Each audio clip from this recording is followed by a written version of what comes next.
A very good evening and welcome to tonight's Eye-Opener show with me, Ayubu Fusi, as we look into emerging stories making headlines tonight. Mtoto wa miaka 10, mimi sikufundishwa na mtu kuimba.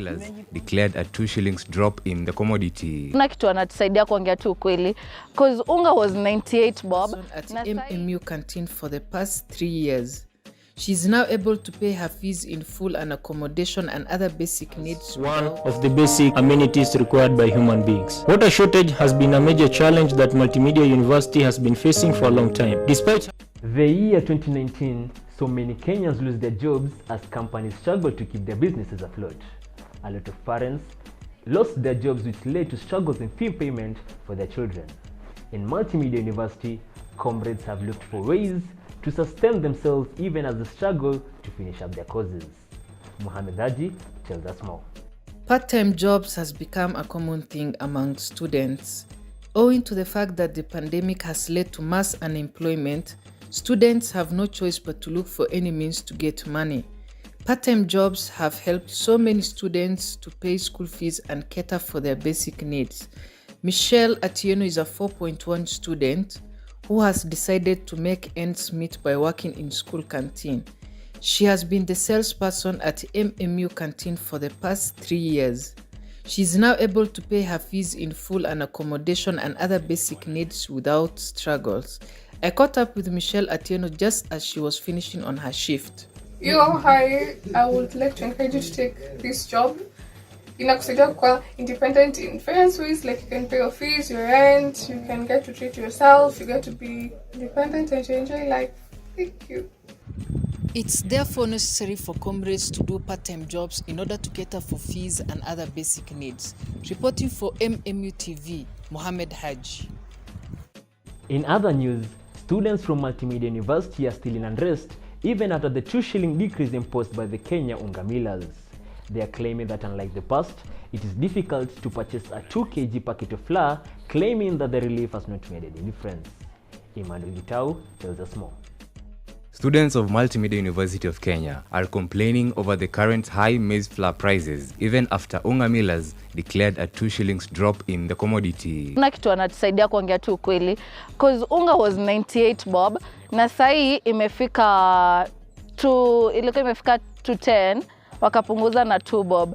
That's just playing with our minds, because hapo hakuna kitu wamefanya for real. Hapo sisi kama comrade bado tunaumia. unga before hadi unga ilikuwa around hapo 120, unaona. So juzi imepanda imeenda 2, so 225 miliona. Alafu wanakuja wanasema tumeshukisha na 2 bob. Hakuna kitu, yani hakuna impact yote imeleta juu bado hiyo price bado iko juu. Kitambo they were like cheaper kabisa, then sahi zimekuwa expensive, then from nowhere zimeshuka na 2 bob peke yake, which is not really efficient for students who are living in the country and probably the other people who are not stable. Many are still in doubt as to whether not only maize flour but food prices in general will either increase further or drop.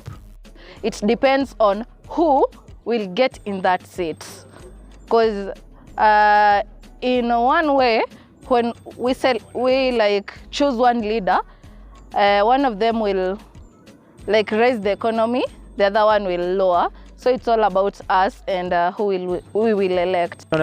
Vile siku zinaendelea ndio vile maisha inaendelea kuwa too expensive, unaona. So vile siku zinaendelea na expect was kitu kama hiyo tuseme. Yani president na expect zinaendelea tu kupanda hivyo tu ya. Tunaelekea election. Every leader wants to tell us the same thing. Nitawafanyia hivi. So mimi naweza predict tu zitaendelea kupanda ndo watu wapate vitu za kusema, za kutuambia, za kutupromise.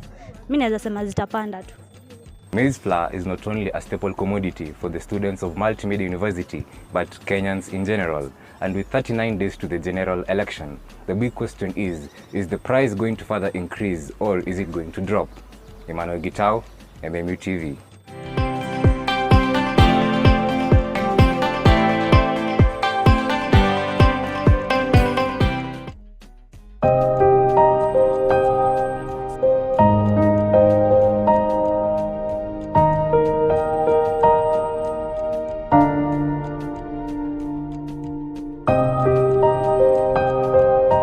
according to research, Water is essential for survival. Therefore, water is categorized as one of the basic amenities required by human beings. Water shortage has been a major challenge that Multimedia University has been facing for a long time. Despite having several boreholes that are connected to several pumps that pump water to tanks around the institution, it still lacks enough water. This is because of insufficient the issue of water shortage is so much rampant. Hii issue ya water shortage in MMU is an issue that's supposed to be addressed as soon as possible because technically hatuwezi survive bila maji, na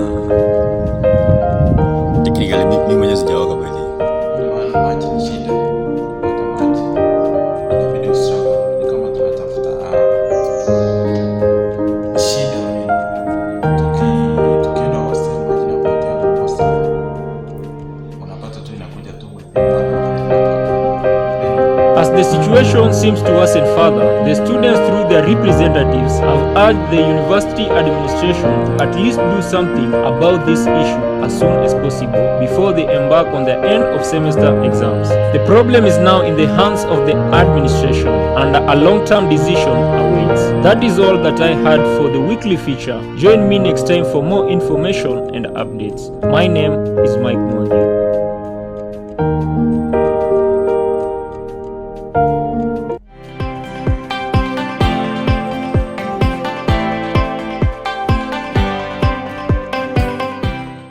Taarab music and its subsequent evolution offer a fascinating example of the variety and diversity of the East African culture. Sakina Rashid takes us back to our Zanzibar legend Biki Dube and gives us a detailed report on the same. Nimeanza kuimba mtoto wa miaka 10. Mimi sikufundishwa na mtu kuimba. Nimejifundisha katika majahazi. Uimbaji unatokea huko. Mpaka Marekani kote nishafika. Mpaka kwa Malkia mtukufu Elizabeth. Na umo nchi zote unamosikia nimekwenda mimi kwa niaba ya kuimba. Fatma binti Baraka, the late, also known as Biki Dude, was considered the undisputed queen of Taarab and Unyago music from Zanzibar, being inspired by Siti binti Saad. She was born during colonization in Mfagi Maringo, a small village in Zanzibar, and her dad was a coconut seller. Since childhood, Biki Dude was known for her sweet, soft voice, and since the year 1920, she was singing in traditional occasions, weddings being among them.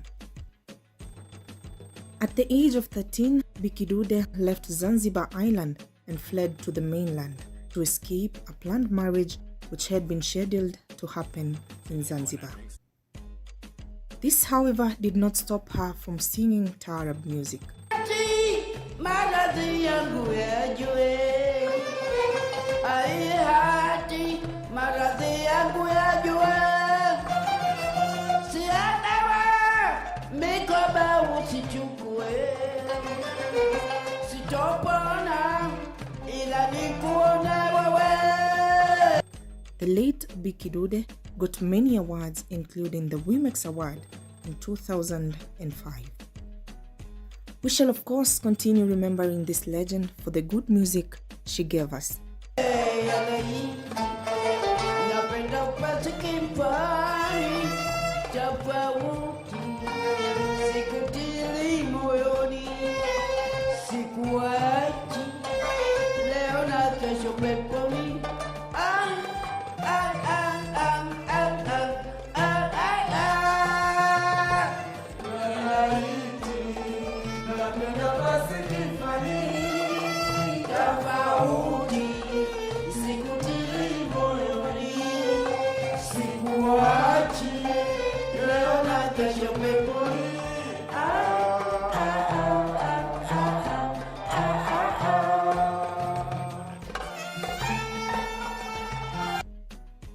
May God continue resting her soul in eternal peace.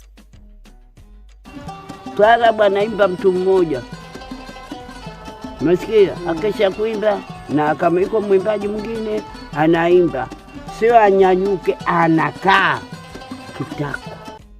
This is the story of the late Taarab legend Fatma binti Baraka, also known as Biki Dude, and I am Sakina Rashid.